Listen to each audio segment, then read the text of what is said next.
Yeah. And if you've got now the understanding of why the macro does the same thing and the political cycle, it's like, well, unless something dramatic changes here, rinse and repeat seems to be the same idea.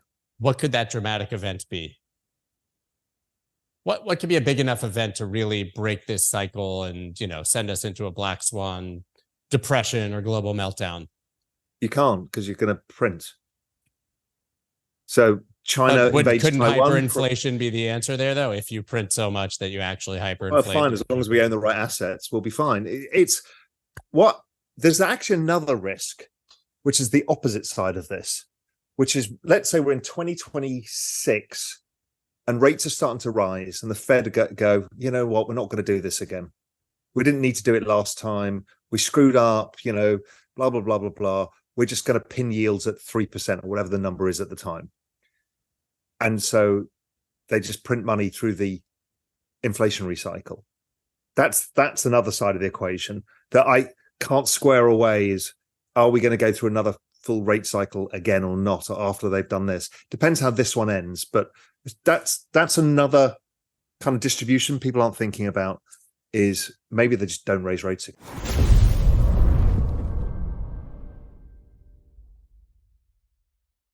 The Bank of England's been doing this since the 1600s, and I think it was the Bank of Holland, Bank of Amsterdam, whatever they're called at the time, have been doing it even longer. That was, I think, the world's oldest central bank.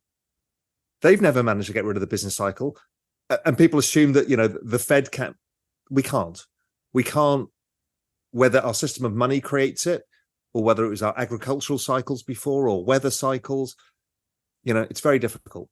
And I've been talking about this for a long time. Even that Bitcoin life raft video that got viewed millions of times was listen, you have been given one gift, is you can buy a fractionalized asset that you can be a billionaire, or you can make $200 a week and you can put 10% of your money in it because it's fractionalized. And it's the first truly global asset that's the same for the person in Brazil as for India, as for Philadelphia. It's one asset.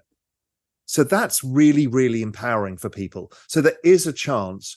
And also, I've talked a lot about this before, this is the first time the little guy gets a chance to front run the institution. But if they could just hold, maybe dollar cost average, don't use leverage, and put it on your ledger device, your probability of success is extremely high.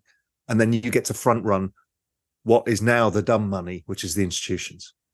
What you want to do is look at things versus Bitcoin and see where things are. Now, ETH has always been very interesting to me because the whole down cycle, it didn't do the down 90% versus Bitcoin. Many of the existing alts do, because we know it's a massive ecosystem. Also, ETH, everything changed for me when it got deflationary in large activity, because actually the biggest activity is in a bull market, so that becomes scarcer in a bull market. That's like, okay, nobody really thought that one through. The other thing is it now has a yield. And if you think of institutions, they like things with yields.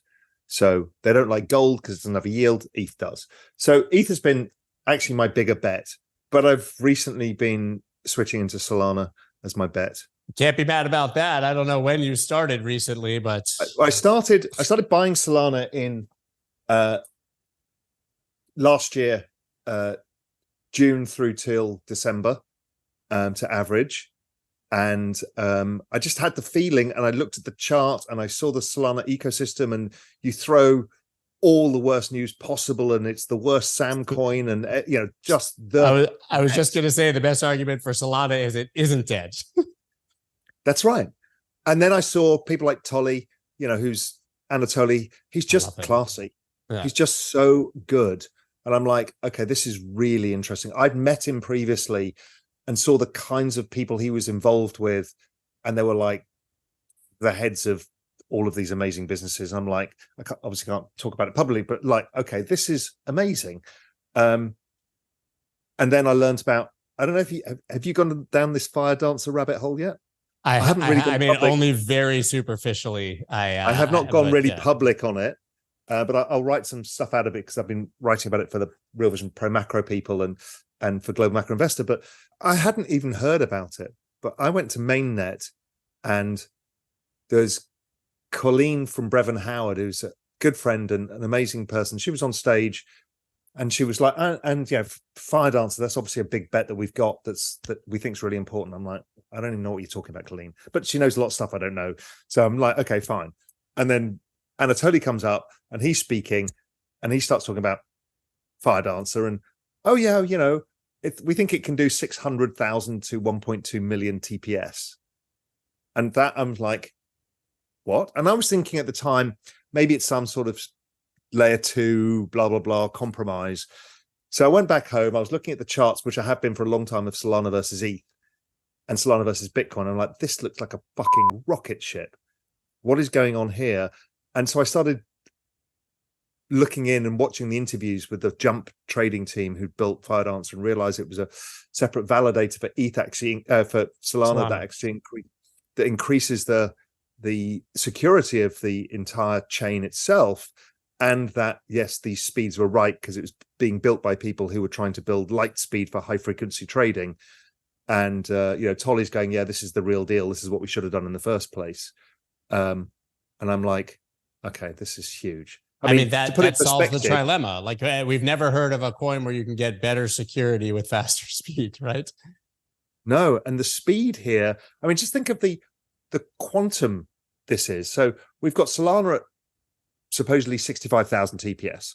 We've got a layer 2 like Polygon at about the same, but less secure than a layer 1. Okay, fine. This is a layer 1 of Solana that does 20x. So they're saying it's fast enough to run the entire securities industry. Twitter only runs at 24,000 TPS. Yes.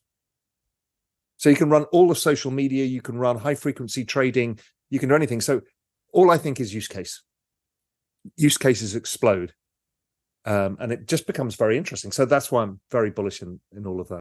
Yeah, I think, it's a very, very big deal. Chris Boniski phrased it well, the guys at Placeholder VC, that they were saying, if you think of ETH as the Android economy, so it's a big open source network that you can do lots of different things with, and Solana is more like Apple. It's like a single operating system, but a very good one. And those, your Android phone can speak to your Apple phone. So, it all works in the end. Yeah, and look, I could be wrong too.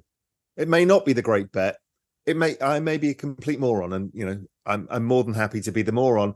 To me, I'm looking at risk rewards here, and I'm just thinking, could this be the ETH of this cycle? That's not taking away from ETH. It's not taking away from Bitcoin. What we're trying to do is, if we're in this ugly economic world, you want to try and make as many chips as possible when you can. That's the game. Now, you could be the Bitcoin maximalist who says, I don't want to keep all the chips. I just want the chips that I want. And that's okay too. There's no problem with those different worlds.